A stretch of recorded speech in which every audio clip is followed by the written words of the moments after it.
Good evening everyone. In today's video I am going to discuss about the new concept of inorganic chemistry, that is metal pi complexes. तो सबसे पहले हमारे पास पाई acid ligands या complexes क्या चीज़ हैं।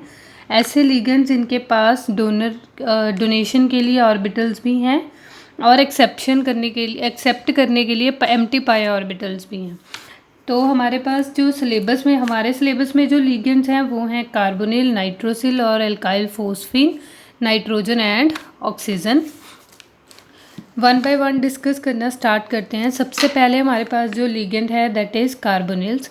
तो carbonyl के साथ हमारे जो कॉम्प्लेक्सेस होंगे उसमें क्या होगा, एक मेटल होगा, एक कार्बोनिल होगा।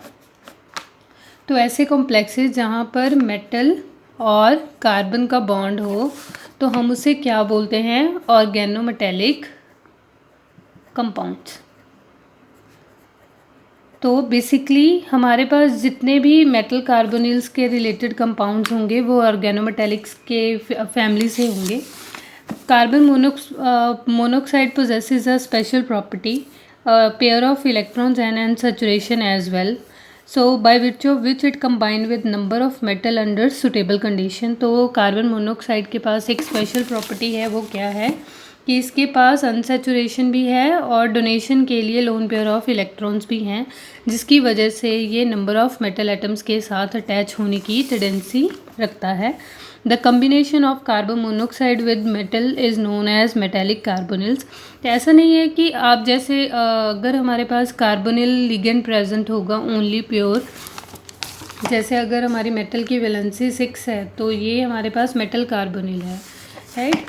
तो यहाँ पर ये भी हो सकता है कि कोई अनदर लिगेंड भी हो, जैसे कोई अनदर लिगेंड तो उसके नेम से भी आ जाएगा, लेकिन अभी हम सिर्फ कार्बोनिल लिगेंड पर फोकस कर रहे हैं। That's why we fall this compound as well in the category of metal carbonyls. तो यहाँ पर आपके पास जो जनरल फार्मूला होगा वो है MxCOy, यानी कि नंबर ऑफ मेटल्स भी कितने भी हो सकते हैं और कार्बोनिल लिगेंड भी अकॉर्डिंग टू दैट वैलेंसी हो सकता है। Such compounds are known as organometallic compound, क्योंकि ऑर्गेनोमेटेलिक कंपाउंड बेसिकली केमिस्ट्री है, ऐसी केमिस्ट्री जिसमें हमारे पास पहले जो इसकी प्रिमिटिव डेफिनेशन थी वो क्या थी कि ऐसे कंपाउंड जिनमें मेटल और कार्बन का बॉन्ड होगा वो क्या होंगे, organometallic compounds. But later on हमें इस डेफिनेशन में कुछ फ्लॉज दिखे, जिस वजह से हमने इस डेफिनेशन को थोड़ा सा मॉडिफाई कर दिया। लेकिन यहाँ पर कार्बोनिल के केस में हम उसी प्रिमिटिव डेफिनेशन को फॉलो कर सकते हैं। क्यों? क्योंकि यहाँ पर मेटल और कार्बन का बॉन्ड ही है। Clear? Homoleptic coordination compounds where carbon monoxide molecules are only type of ligands are called metal carbonyls। जहाँ पर ऐसे कंपाउंड जहाँ पर ओनली कार्बोनिल ही ऐसा लिगेंड है उस मेटल की वैलेंसी को सेटिस्फाई करने के लिए, तब उस कैटेगरी को हम क्या बोलते हैं, metal carbonyls. Like as for example यहाँ पर निकल्स कार्बोनिल 4, आयरन का पेंटा कार्बोनिल या क्रोमियम हेक्सा कार्बोनिल। तो ये सारे बेसिकली हमारे मेटल कार्बोनिल्स हैं। इनकी ज्योमेट्री कैसी हो सकती है, टेट्राहेड्रल हो सकता है, ट्रायंगुलर बाइपिरामिडल हो सकता है, ऑक्टाहेड्रल हो सकता है, डिपेंड करता है कि इसकी स्ट्रक्चर कैसी है। जैसे फॉर एग्जांपल हमारे पास अभी बेसिकली यहाँ पर स्ट्रक्चर्स जो निकल कार्बोनिल के रिलेटेड वो टेट्राहेड्रल निकल कार्बोनिल, आयरन पेंटा कार्बोनिल ट्राइगोनल बाइपिरामिडल, और हमारे पास ये क्रोमियम कार्बोनिल 6 ऑक्टाहेड्रल की शेप में है। उसके अलावा जब आपके पास मेटल के बॉन्ड की शेयरिंग हो जाती है तो आपके पास यहाँ पर स्ट्रक्चर्स जैसे अगर हम ईच मेटल एटम की बात करें तो वहाँ पर ऑक्टाहेड्रल की सिचुएशन है, अदरवाइज़ ये लैटिक्स बनना शुरू हो जाता है, ये क्लस्टर जिसे आप बोल सकते हो। द मेटल कार्बोनिल, तो यहाँ पर हमारे पास जो स्पेसिफिक क्लासिफिकेशन से आपका मेन टॉपिक स्टार्ट होता है, तो सबसे पहले हम क्लासिफाई करेंगे कार्बोनिल्स को। कार्बोनिल्स हमारे पास 3 टाइप्स के हैं। First is the monomeric carbonyl. Monomeric carbonyl में कैसे कार्बोनिल होंगे जहाँ पर मेटल एटम क्या होगा, एक ही होगा, और उसकी वैलेंसी को सेटिस्फाई करने के लिए आपके पास जो लिगेंड्स प्रेजेंट होंगे वो क्या होंगे, ओनली कार्बोनिल्स। तो वहाँ पर आपको वो फैमिली कौन सी है, मोनोमेरिक कार्बोनिल्स। तो यहाँ पर एग्जांपल्स हैं क्रोमियम हेक्साकार्बोनिल, आयरन पेंटाकार्बोनिल, निकल टेट्राकार्बोनिल। नेक्स्ट कैटेगरी है ब्रिज कार्बोनिल। ब्रिज कार्बोनिल्स में क्या है, जहाँ पर more than 1 metal atom present होगा, यानी कि मिनिमम आपके पास 2 मेटल एटम्स होंगे और उनके बीच जब आप वैलेंसी सेटिस्फाई करोगे ड्यूरिंग स्ट्रक्चर फॉर्मेशन, तो आपके पास कुछ कार्बोनिल्स ऐसे होंगे जो ब्रिज की फॉर्म में होंगे। जैसे यहाँ पर अगर हम बात करें आयरन C2O9 की, तो यहाँ पर जो कार्बोनिल दोनों आयरन एटम्स के साथ अटैच हैं उन्हें हम क्या बोलेंगे, ब्रिज्ड कार्बोनिल्स। तो ये जो आपके पास ये जो कार्बोनिल्स हैं जो सिर्फ एक एटम मेटल एटम के साथ ही अटैच्ड हैं, इन्हें हम क्या बोलते हैं, टर्मिनल कार्बोनिल्स। और जो दोनों मेटल एटम्स के साथ की वैलेंसी को सेटिस्फाई कर रहे हैं, that we call it as bridge carbonyls. तो ये generally these are generally insoluble in organic solvents and in most cases decompose or at their below melting points. Last category क्या है आपके पास, पॉलीन्यूक्लियर कार्बोनिल्स। तो polynuclear carbonyls में क्या है, monomeric में एक ही मेटल एटम, ब्रिज में 2 और पॉलीमर में जब मोर देन 3 हो गया। तो यहाँ पर आपके पास जितने कार्बोनिल एटम्स, जहाँ पर मेटल एटम्स 3 हैं, उनको हम क्या बोलेंगे, पॉलीन्यूक्लियर कार्बोनिल। न्यूक्लियर मीन्स जितने नंबर ऑफ मेटल एटम ज़्यादा होंगे वो फैमिली क्या हो जाएगी, पॉली। न्यूक्लियस पॉजिटिव, तो यहाँ पर मेटल एटम क्या है, एक पॉजिटिव स्पीशीज़ की तरह एक्ट कर रहा है, that's why we call it as polynuclear carbonyls. तो यहाँ पर ये टेबल है सो दैट कि आप ज़्यादा से ज़्यादा एग्जांपल्स देख पाओ कि आपके पास कितनी एग्जांपल्स पॉसिबल हैं कार्बोनिल्स की। अभी देखो यहाँ पर मेटल कार्बोनिल हाइड्राइड है, तो यहाँ पर भी ये भी आपके पास फैमिली किसकी हो गई, एक तरह से मेटल कार्बोनिल्स की हो गई।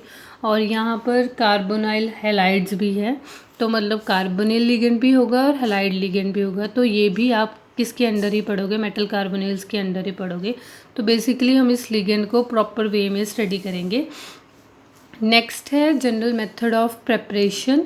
सबसे पहला मेथड ऑफ प्रिपरेशन क्या है, डायरेक्ट कॉम्बिनेशन। जैसे कि आपके दिमाग में एक चल रहा है कि निकल का टेट्रा कार्बोनिल पॉसिबल है, तो आप कैसे प्रिपेयर करोगे, निकल रखोगे और 4 कार्बन मोनोऑक्साइड रखोगे। तो टेम्परेचर और प्रेशर की कंडीशन हर एक रिएक्शन के लिए याद करना पॉसिबल नहीं है, लेकिन if this topic come into exams, तो आपको 1 या 2 एग्जाम्पल से इस टॉपिक के बारे में थोड़ा सा लिखना है। आपको हमेशा यही पूछा जाएगा, general method of preparation of carbonyls, तो आपने उन मेथड्स को एक्सप्लेन करना है, तो आपके दिमाग में 1-2 एग्जाम्पल्स होनी चाहिए हर एक मेथड को लेके। यहाँ पर हर एक, जब आप निकल कार्बोनिल का डायरेक्ट कॉम्बिनेशन प्रिपेयर कर रहे हो किसी भी कार्बोनिल, मेटल कार्बोनिल का, तो वहाँ पर रिएक्शन में टेम्परेचर और प्रेशर की कंडीशंस वेरी रहेंगी। If in case you are not able to memorise all this temperature और pressure conditions, then you have to mention this symbol, ये मेंशन कर दो और एटमॉस्फेयर लिख दो।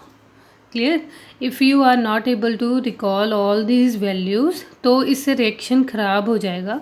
तो आप क्या करोगे, यहाँ पर डेल्टा और एटमॉस्फेयर से बोल दोगे कि टेम्परेचर और प्रेशर की कंडीशन होगी और आप रिस्पेक्टिव एग्जाम्पल प्रिपेयर कर दोगे।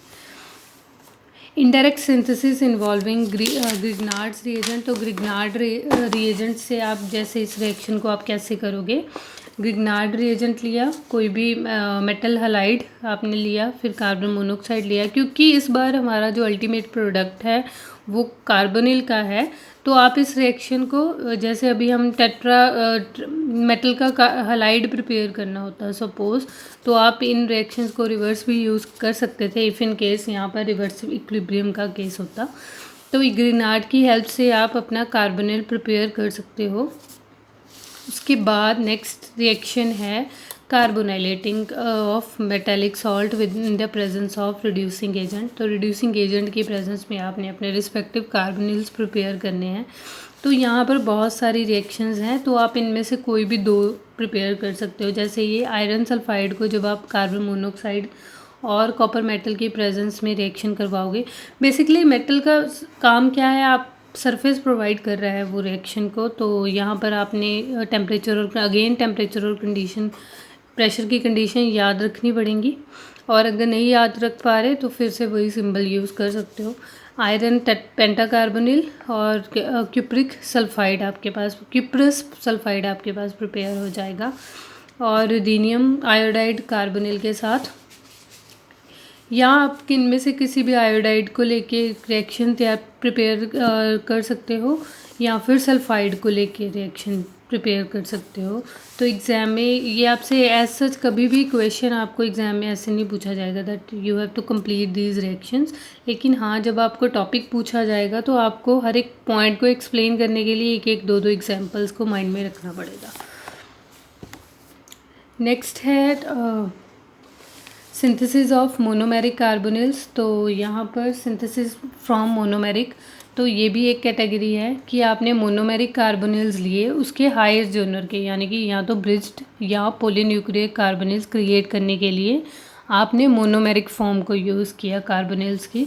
तो वो कैसे यूज़ करोगे, जैसे आपने मोनोमेरिक कार्बोनिल लिया आयरन का, उसे लाइट की प्रेजेंस में जब आप करोगे तो reactions through free radical mechanism आपके पास डाइमर प्रिपेयर हो जाएगा। उसी तरह से नेक्स्ट है preparation of molybdenum carbonyl 6 for तो दूसरे मेटल एटम्स का, जैसे अभी हमने एक कार्बोनिल तो प्रिपेयर किया हुआ था, दूसरे ऑर्डर का कार्बोनिल प्रिपेयर करने के लिए जो रिप्लेस या हैलोजन एक्सचेंज रिएक्शन जिसे हम बोल सकते हैं, तो उस वे में आपने अपना दूसरा कार्बोनिल मेटल कार्बोनिल प्रिपेयर कर लिया फ्रॉम, आपने इसका मतलब एक फॉर्म को दूसरी फॉर्म में कन्वर्ट कर लिया। Indirect synthesis of metal involving metal compounds, तो इसमें क्या होगा कि जब आपने कोई निकल हैलाइड लिया, कार्बन मोनोऑक्साइड के साथ ट्रीट करवाया, तो हैलोजन या आयोडीन गैस या कुछ भी रिलीज़ हो गया डाइम, और इसका आपके पास कार्बोनिल और हैलाइड, जिससे हम क्या बोल रहे थे, मेटल कार्बोनिल हैलाइड, तो ये आपके पास प्रिपेयर हो गया। तो ये सारे मेथड्स थे। हमने क्या क्या सीखा, सबसे पहले हमारे पास अगर हम इसे रिकॉल करना हो तो आपके सिलेबस में जो लिगेंड्स हैं वो कौन कौन से हैं, कार्बोनिल, टर्शियरी फॉस्फेन, नाइट्रोजन, ऑक्सीजन और फॉस्फोरस आई गेस। तो यहाँ पर आप क्या प्रिपेयर करोगे, हमें 1 by 1 मेटल के पाई कॉम्प्लेक्सेस फॉर्म करने हैं with the help of these ligands. तो फर्स्ट कैटेगरी में हमारे पास कौन सा लिगेंड है, वो है कार्बोनिल। फिर हमने क्या क्लासीफाई किया कि कार्बोनिल कितने टाइप्स का होता है। कार्बोनिल 3 टाइप्स का है। मेटल कार्बोनिल के कॉम्प्लेक्सेस या तो मोनोमेरिक हो सकते हैं, that means number of metal atoms कितने होंगे, 1। सेकेंड हमने क्या स्पीशीज़ किया, ब्रिज मेटल कार्बोनिल। ब्रिज में क्या होगा कि मेटल की जो दोनों मेटल के साथ जो कार्बोनिल अटैच होगा उसे हम ब्रिज कार्बोनिल बोलेंगे। जो सिर्फ एक मेटल को अप्रोच करेगा उसे हम टर्मिनल कार्बोनिल बोलेंगे। तो इसे हम कहेंगे ब्रिज कार्बोनिल्स। और जब आपके पास थर्ड कैटेगरी है, जब आपके नंबर ऑफ मेटल एटम्स 3 या 3 से ज़्यादा हो जाएं, तो उस फैमिली को क्या बोलोगे, पॉलीन्यूक्लियर मेटल कार्बोनिल्स। उसके बाद हमने जनरल मेथड ऑफ प्रिपरेशन किए। सबसे पहला मेथड क्या है, डायरेक्ट कार्बोनाइलेशन। डायरेक्ट कार्बोनाइलेशन का मतलब आपके माइंड में प्रोडक्ट चल रहा है कि आप निकल कार्बोनिल प्रिपेयर करना चाहते हो, nickel tetra carbonyl, nickel plus 4 carbon monoxide in the presence of temperature और प्रेशर की कंडीशन आपको लर्न करने पड़ेंगी रिस्पेक्टिव मेटल एटम्स के कॉरस्पॉन्डिंग। उसके बाद सेकंड मेथड क्या था, with the help of Grignard reagent. Grignard को जब आप मेटल हैलाइड के साथ रिएक्ट करवाओगे तो आप रिस्पेक्टिव कार्बोनिल मिलेगा। थर्ड था with the help of reducing agent, आपने अपना मेटल कार्बोनिल फॉर्म किया। थर्ड स्टेप था आपने मोनोमेरिक कार्बोनिल, फोर्थ कैटेगरी थी आपने मोनोमेरिक कार्बोनिल को यूज़ किया in order to create the higher order of carbonyls like as bridged और पॉलीन्यूक्लियर कार्बोनिल्स। उसके बाद लास्ट कैटेगरी थी कि आपने रिएक्शन को यूज़ किया। मेथड कौन सा यूज़ किया कि आपने एक कार्बोनिल स्पीशीज़ ली, दूसरे मेटल एटम की कार्बोनिल स्पीशीज़ को क्रिएट करने के लिए आपने ये सिंथेसिस यूज़ की। और उसके बाद नेक्स्ट था indirect synthesis of metal compounds. तो यहाँ पर इनडायरेक्ट सिंथेसिस में बेसिकली हमने मेटल हैलाइड लिया था, उसे हम जब कार्बन मोनोऑक्साइड के साथ ट्रीट करवाओगे तो आपको मेटल कार्बोनिल हैलाइड मिलेगा। तो ये सारी थी आपके पास general preparation reaction. That's all about this video. Thank you so much.